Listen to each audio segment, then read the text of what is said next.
Jupiter Media presents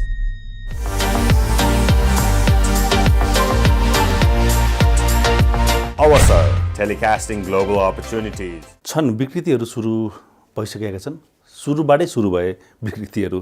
तपाईको भनिन्छ नि एउटा सुनको अन्डा दिने कुखुरालाई हामीले एकैचोटि काट्दै छौं, नकाटौं, त्यसलाई हुर्काउँ बढाउँ र अन्डाहरू वर्षौंसम्म लिउँ भन्ने मेरो चाहना हो। इन्डस्ट्रीलाई बचाउँ, इन्डस्ट्री राम्रो हुँदाखेरि हामी लङ टर्ममा सस्टेन हुन सक्छौं। युके ठूलो डेस्टिनेसन हो, त्यसले धेरै विद्यार्थी एकोमोडेट गर्न सक्छ। नमस्कार दर्शकवृन्द, जुपिटर मिडिया प्रेजेन्ट्स कार्यक्रम अवसरमा यहाँहरूलाई स्वागत छ। टेलिकास्टिङ ग्लोबल अपर्च्युनिटिज भन्ने मूल नाराका साथ हामी तपाईहरूलाई विभिन्न स्टडी डेस्टिनेसन, एजुकेसन सिस्टम लगायतका विविध विषयवस्तुहरूको बारेमा जानकारी प्रदान गरिरहेका छौँ।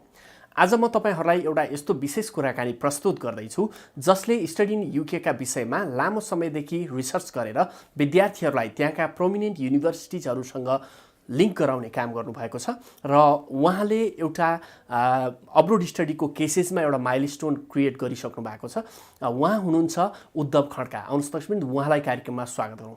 उद्धव सर, यहाँलाई कार्यक्रममा स्वागत छ। हस्, धन्यवाद। यहाँले यो विशेष गरी हब इन्टरनेसनल एजुकेसन मार्फत विद्यार्थीहरूलाई परामर्श प्रदान गरिरहँदाखेरि विभिन्न स्टडी डेस्टिनेसनको बारेमा जानकारी गराइराख्नु भएको छ र पछिल्लो समयमा यहाँले युके केन्द्रित भई परामर्श प्रदान गरिराख्नु भएको छ।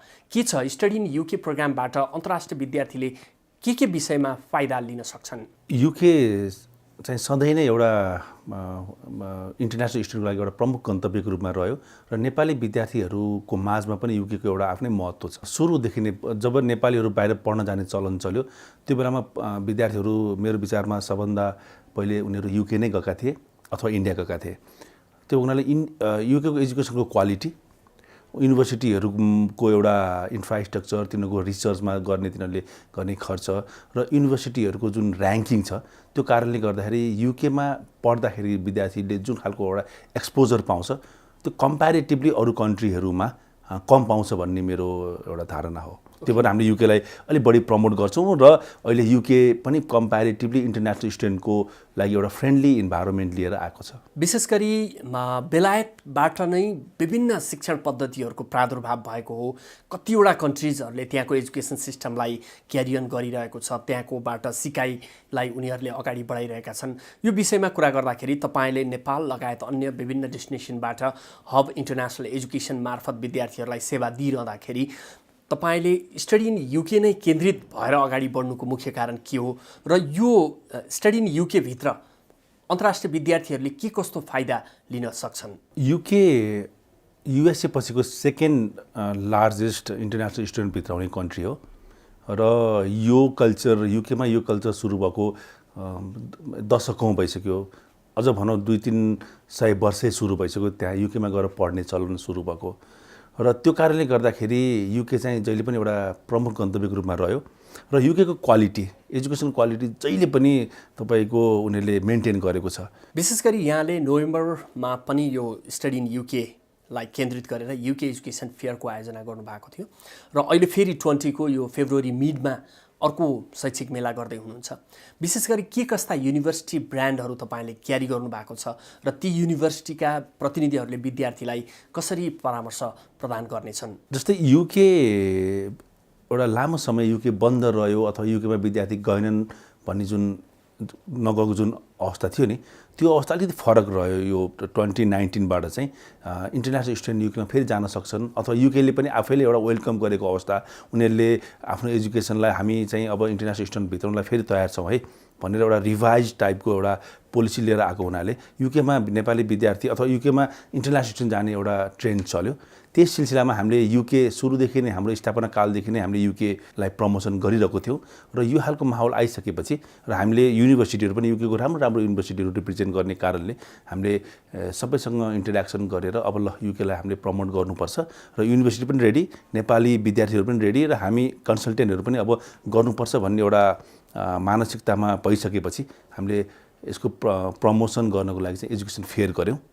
हामीले नोभेम्बरमा एउटा फेयर गऱ्यौँ, पहिलो फेयर जुन निकै सफल रह्यो र त्यसबाट विद्यार्थीहरूले निकै राम्रो इन्फर्मेसन युनिभर्सिटीको प्रतिनिधिबाटै एउटा इन्फर्मेसन पाउनुभयो र निकै एक्साइटेड रह्यो। विद्यार्थी पनि एक्साइटेड हुनुभयो अथवा खुसी हुनुभयो, युनिभर्सिटीको प्रतिनिधि पनि निकै नै खुसी रहनुभयो विद्यार्थीको त्यो माहौल देखेर।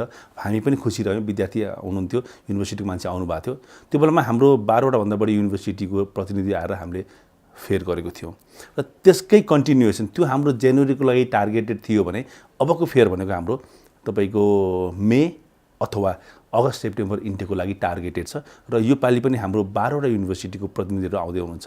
राम्रो युनिभर्सिटी, र्याङ्किङ युनिभर्सिटी जस्तै तपाईँको Queens University Belfast, Heriot Watt university, university of Hertfordshire, UCLan, university of West London, university of ल लगायतको 12वटा युनिभर्सिटीहरूले यो फेयरमा भाग लिँदै हुनुहुन्छ। तपाईँले बेलायतको एजुकेसन सिस्टमलाई नेपाली विद्यार्थी र अभिभावकको सामु ल्याउनका लागि जुन यो शैक्षिक मेलाको तयारी गरिराख्नु भएको छ, तयारी कस्तो भइरहेको छ? विशेष गरी अन्य शैक्षिक मेलाभन्दा विद्यार्थी र अभिभावकले यो शैक्षिक मेलाबाट कस्तो बेनिफिट पाउन सक्छन्?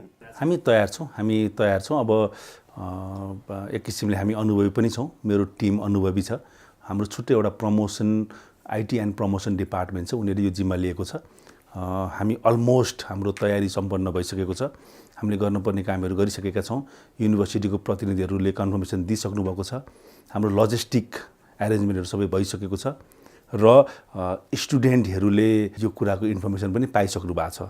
तपाईँहरू जस्तो विभिन्न मिडियाहरूबाट, विभिन्न खालको हाम्रो आफ्नो माध्यमहरूबाट विद्यार्थीहरू एक्साइटेड हुनुहुन्छ र हामी पनि एकदमै एक्साइटेड छौँ किनकि UK हाम्रो one of the major destinations हो। तपाईँले यो शैक्षिक मेला सञ्चालन गरिरहँदाखेरि बजारमा अहिले स्टडी इन UK का विषयमा धेरै र्युमर्सहरू आइरहेका छन्। त्यसै गरी यसलाई अलिकति एउटा नेगेटिभली युज गरिरहेको जस्तो पनि देखिन्छ हैन? हिजोको दिनमा जसरी विद्यार्थीहरूले चाहिँ एउटा UK गइसकेपछि त्यहाँ पाउनुपर्ने सेवाहरू पाएनन्। कारण के हो भने त्यसलाई अलिकति क्वान्टिटी भन्दा पनि एउटा क्वालिटीको वेमा चाहिँ हामीले ड्राइभन गर्न नसकेको हो कि भन्ने निष्कर्ष निक्लिएको थियो। अहिलेको सिनारियो पनि लगभग त्यस्तै वर्स्ट हुँदैछ। के भन्नुहुन्छ तपाईँ? छन्, विकृतिहरू सुरु भइसकेका छन्। सुरुबाटै सुरु भए विकृतिहरू। तपाईँको भनिन्छ नि एउटा सुनको अन्डा दिने कुखुरालाई हामीले एकैचोटि काट्दैछौँ, नकाटौँ, त्यसलाई हुर्काउँ, बढाउँ र अन्डाहरू वर्षौँसम्म लिउँ भन्ने मेरो चाहना हो। अथवा हामी सबैले त्यसमा ध्यान दिनुपर्छ। जस्तै अहिले नो IELTS, ठिक छ, नो IELTS हुन सक्ला, तर विद्यार्थीको इङ्ग्लिसको प्रोफिसियन्सी त हामीले चेक गर्नु पऱ्यो नि त हैन? कस्तो खालको छ, उसले त गएर इङ्ग्लिसमा पढ्नुपर्छ। पढ्न सकेन भने UK मा तपाईँको कोर्स चेन्ज गर्न सकिन्न, युनिभर्सिटी चेन्ज गर्न सकिन्न। अथवा उसले जहाँ जाँदै इमिग्रेसनमा, हिथ्रो एयरपोर्टमा अथवा कुनै पनि इमिग्रेसनमा उसलाई इमिग्रेसन अफिसरले फर्काउन सक्छ यदि उसले एन्सर राम्रोसँग गर्न सकेन, सोधेको कुराहरू भन्न सकेन भने। त्यही भएर अलिकति तयारी चाहिँ हुनुपर्छ, अलिकति विद्यार्थीलाई प्रिपेयर गर्नुपर्छ, हामीले अलिकति क्वालिटी काम चाहिँ गर्नुपर्छ भन्ने हो। तर अब बिजनेस हो, धेरैजना इन्डस्ट्री ठुलो भइसकेको छ। सबैजना बिजनेस भनिसकेपछि सबैजनाले अलिकति पैसै कमाऊ भन्ने धन्दामा हुनुहुन्छ।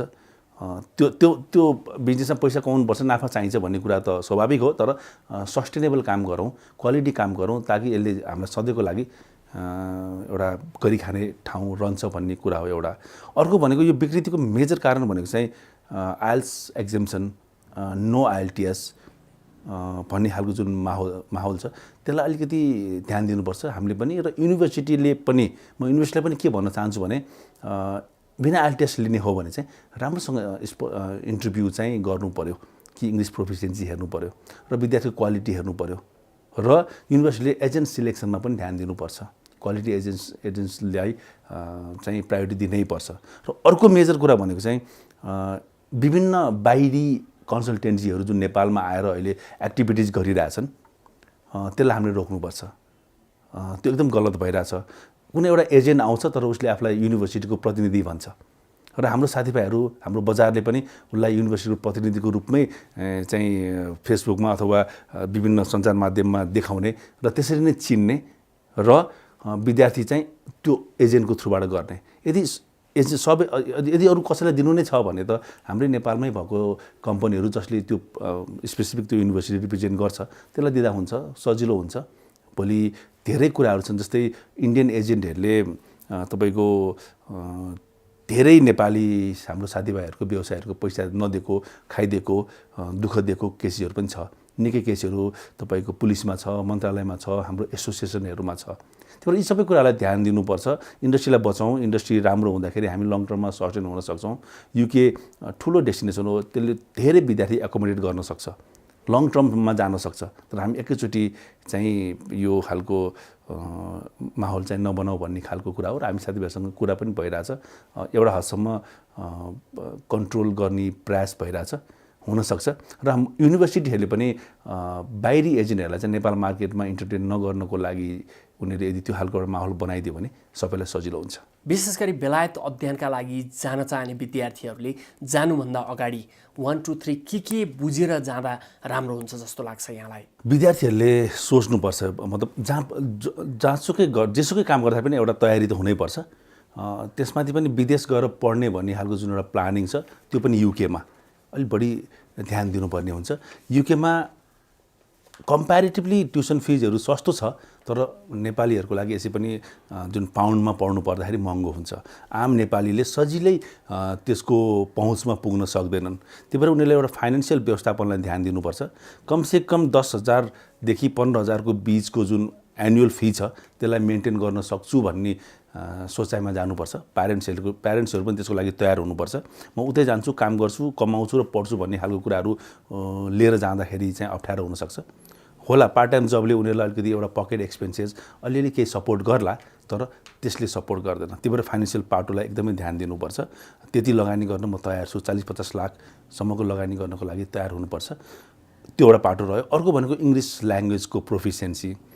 युकेमा अथवा वहाँ गएर पढ्ने भनेपछि हामीले इङ्ग्लिस मिडियममा पढ्ने हो नि त। त्यो हुनाले एउटा ल्याङ्ग्वेजको प्रोफिसियन्सी चाहिँ राम्रो हुनुपर्छ र पढ्ने मेन्टली पनि प्रिपेयर हुनुपर्छ। I'm going for study, not for work, not for other aspects भन्ने खालको कुराहरूमा चाहिँ विद्यार्थीले तयार हुनुपर्छ। यी कुराहरूलाई तयारी गरेर जाँदाखेरि विद्यार्थी धोका पाउँदैन। र युकेले अहिले 2 वर्षको वर्क पर्मिट जुन पोस्ट स्टडी भनेर जुन दिइरहेछ त्यसले विद्यार्थीलाई आफ्टर एजुकेसन जुन इन्भेस्टमेन्ट छ त्यो रिटर्न हुन सक्ने एउटा इन्भाइरोमेन्ट प्लस इन्डस्ट्री एक्सपिरियन्स। युकेमा पढिसकेपछि युकेकै इन्भाइरोमेन्टमा 2 वर्षको काम गरेर फर्किन सक्यो भने त्यो एक्सपिरियन्सले जुनसुकै संसारको जुनसुकै देशमा गएर पनि काम गर्न सकिन्छ र एउटा सक्षम र असल नागरिक बन्न सकिन्छ। विशेष गरी विद्यार्थी जीवन जुनसुकै डेस्टिनेसनमा पनि केही एउटा तपाईँको कठोर र त्यसमा समयको पाबन्दी, खर्चको व्यवस्थापन लगायतका विभिन्न अब्स्ट्याकलहरू हुन्छन्। त्यसलाई चिरेर मात्रै विद्यार्थी सफल हुन सक्छ। यो विषयमा कुरा गर्दाखेरि स्टडी इन युके भित्र विद्यार्थीहरूले के कस्ता अप्ठ्याराहरू झेल्नुपर्छ र के कस्ता अवसरहरू उनीहरूले त्यो अप्ठ्यारो झेलिसकेपछि पाउन सक्छन्? मैले भनिहालेँ, प्रिपेयर भएर जानुपर्छ सबै कुराको, फाइनेन्सियल एस्पेक्ट्स, मेन्टल्ली पढ्न गएको हो म भन्ने खालको कुराहरू। र बेलायतको शिक्षा लिइसकेपछि म कुनै पनि कम्पिटिटिभ वर्ल्डमा म पार्टिसिपेट हुन सक्छु र कम्पिटिसनमा जित्न सक्छु भन्ने खालको एउटा मेन्टालिटी लिएर जानुपर्ने हुन्छ। तपाईँले भने जस्तो अलिकति गाह्रो छ, अलिकति कम्प्रोमाइजेसहरू गर्नुपर्ने हुनसक्छ विद्यार्थीले कि उनीहरूले भनेको जस्तो लाइफस्टाइल नहोला, अलिकति कामलाई पनि ध्यान दिनुपर्ने हुन्छ होला। जुन काम गभर्मेन्टले एलाउ गरेको छ त्यो अनुसारको एउटा पार्ट टाइम जब पनि गर्नुपर्ने हुन्छ होला। र सँगसँगै विद्यार्थीले जस्तै हामी नेपालमा के छ भने आफैले गर्ने चलन छैन। एउटा ब्याचलर्स मास्टरसम्म पढ्दाखेरि पनि घरमै डिपेन्डेन्ट हुने, फ्यामिलीसँगै डिपेन्डेन्ट हुने र घरमा बाउआमाले नै सबै भरथेक गरिदिनु पर्ने जुन अवस्था छ, त्यहाँ गएपछि विद्यार्थी अलिकति इन्डिपेन्डेन्टली आफूले जिउन सिक्छ र त्यो पनि एउटा ठुलो लर्निङ हो। जाने बित्तिकै एक्लै बस्ने, आफूले खाना पकाउनु पर्ने, आफूले सबै व्यवस्थापन आफूले गर्नुपर्ने, त्यो कारणले गर्दाखेरि विद्यार्थीले धेरै ठुलो कुराहरू लर्न गर्छ जुन चाहिँ उनीहरूको भविष्यमा एउटा सक्षम र एउटा क्यापेबल हुनको लागि चाहिँ त्यसले हेल्प गर्छ। हजुर, विशेष गरी नेपाली विद्यार्थीहरू इन्टरनेसनल डायस्पोरामा हेर्दाखेरि उनीहरू अलिकति अरू विद्यार्थीहरूभन्दा ट्यालेन्ट, त्यसपछि अलिक प्रोएक्टिभ टाइपको भनेर विभिन्न अन्तर्राष्ट्रिय शैक्षिक संस्थाहरूका प्रतिनिधिहरूले हामीलाई फिडब्याक दिइरहेका छन्। यो विषयमा कुरा गर्दाखेरि मेधावी र एउटा मिहिनेती विद्यार्थीले युकेबाट के कस्तो स्कलरसिपको अप्सन्सहरू, अपर्च्युनिटीहरू पाउन सक्छन्? हामीले युनिभर्सिटीहरूसँग कुरा गरेको छौँ। उनीहरूको आफ्नो एउटा रेगुलर स्कलरसिप, उनीहरूको मेरिट स्कलरसिप सँगसँगै नेपालको लागि चाहिँ तिमीले थप केही दिनुपर्छ कि अथवा नेपाली विद्यार्थीहरूको एउटा उनीहरूको देशकाल परिस्थितिलाई हेरेर तिमीहरूले अलिकति प्रमोसनल टाइपको केही दिने हो कि भन्ने खालको कुराहरू गर्दाखेरि हाम्रो 2-4 युनिभर्सिटीहरूले राम्रो अप्सनहरू स्कलरसिप्सको अप्सन्सहरू कुनै कुनै युनिभर्सिटीमा 10,000 पाउन्डसम्मको अप्सन्सहरू पनि छ मास्टर्समा। त्यो भएर विद्यार्थीको मेरिट स्कलरसिप र एउटा कन्ट्री बेस्ड स्कलरसिप्स र एज अ हबको हाम्रो जुन एउटा प्रमोसनल एउटा जुन हाम्रो पर्फर्मेन्स बेस्ड स्कलरसिप पनि हामीले दिएको छौँ। एउटा नयाँ कुरा के हो भने कुनै कुनै युनिभर्सिटीले हबको स्टुडेन्टलाई मात्रै केही थप स्कलरसिप दिन्छन्। त्यसको एउटा विद्यार्थीले इन्टरटेन त्यो एउटा चिजको लागि चाहिँ त्यो सुविधा पाउन सक्छ हामीबाट गर्दाखेरि। त्यो चाहिँ हाम्रो पर्फर्मेन्स, हाम्रो मेहनत र हाम्रो क्वालिटी सर्भिसको कारणले हामीले पाएको हो र त्यो चाहिँ हामीले विद्यार्थीलाई दिन्छौँ। विशेष गरी जो टेलिभिजन हेरेर बस्नुभएका तमाम दर्शकहरूलाई तपाईँ यो कुराकानीको अन्तमा शैक्षिक मेला भिजिट गर्नका लागि कसरी आह्वान गर्नुहुन्छ? फेब्रुअरी 20 मा हुने फेयरमा आउनुहोस्, युनिभर्सिटीहरूसँग भेट्नुहोस् हैन। तपाईँहरूको क्वेरिजहरू के छ हामीलाई सोध्नुहोस्, युनिभर्सिटीको मान्छेलाई सोध्नुहोस्, ब्रिटिस काउन्सिलको मान्छे आउँदै हुनुहुन्छ उहाँहरूलाई सोध्नुहोस्, ब्याङ्कको मान्छेहरू, ब्याङ्कको प्रतिनिधिहरू आउनुहुन्छ उहाँहरूलाई सोध्नुहोस् र आफ्नो क्वेरिजहरू प्रति क्लियर हुनुहोस्, सबै कुराहरू क्लियर हुनुहोस् अनि मात्रै निर्णय गर्नुहोस्।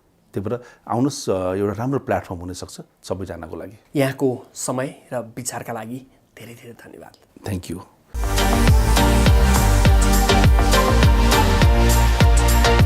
Awasar, telecasting global opportunities.